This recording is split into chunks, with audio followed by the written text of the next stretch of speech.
Oggi c'è una manifestazione alla quale vediamo sono presenti tanti cani. Com'è articolata e perché?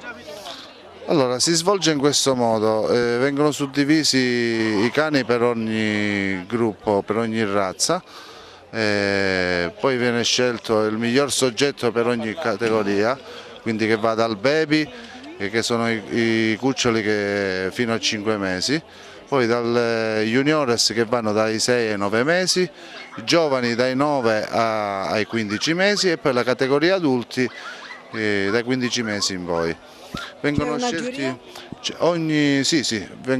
sono stati scelti dei giudici molto professionali che hanno scelto appunto i miglior soggetti per ogni razza e per ogni categoria di appartenenza.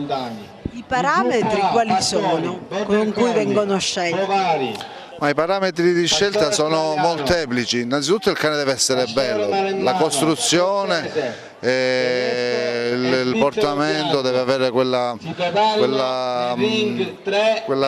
predisposizione al ring e poi chiaramente la correttezza strutturale, quindi che si avvicini più allo standard di quella razza. Quella è la cosa più importante. Chiaramente non è facile, appunto per questo abbiamo scelto dei giudici molto professionali e conoscitori di un po' tutte le razze. La partecipazione com'è ad una manifestazione di questo genere? Sono in tanti che intervengono, portano tanti cani? Sì, abbiamo avuto un'ottima riuscita di questa manifestazione. Io considero che faccio parte un po' della cinofilia a 360 gradi perché ho tanti amici cinofili e giro molto per le varie mostre cinofile, sia quelle ufficiali ENGI sia quelle amatoriali, quindi conoscendo molta gente è chiaro, nell'amicizia ti vengono a trovare, poi si cerca comunque di far avvicinare anche quelli che apparentemente non lo sono appassionati ma poi in realtà lo sono, perché sono cose piacevoli, si passa una giornata insieme tra amici e si condivide questa passione che è una bellissima passione. Mentre di questa più ampia Expo Agrigentina, ecco, che vi ha comunque ospitato, all'intorno della quale vi siete inseriti, che giudizio date? Un ottimo giudizio perché tutto sta funzionando alla perfezione. Presente a questa mostra con un esemplare particolare, che cos'è? È un alano arlecchino.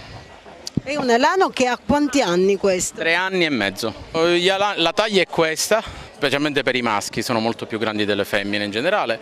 Parliamo di circa 95 al garrese e un 80 e rotti chili di peso, poi dipende dai periodi, dagli 80 ai 90, 78, dipende da cosa mangia, se c'è caldo, se c'è... Comunque un cane di grande taglia comunque. Una manifestazione che è la prima volta che partecipiamo con il cane. E ci stiamo divertendo anche per fare socializzare lui, il cane, con tanti altri suoi simili. Ecco. Che cane è questo? Questo è un Labrador, Quanti anni ha? Lui ha 10 mesi, giorno 24 ha fatto, 10 mesi, giorno 24, è ancora un cucciolone. Sarebbe meglio farlo partecipare a queste manifestazioni proprio per socializzare con gli altri suoi simili. Bellissima, spero che questa che è la seconda Expo, sperando che ce ne siano altre così per stare anche in comunità, in amicizia, in fratellanza con queste bestiolette.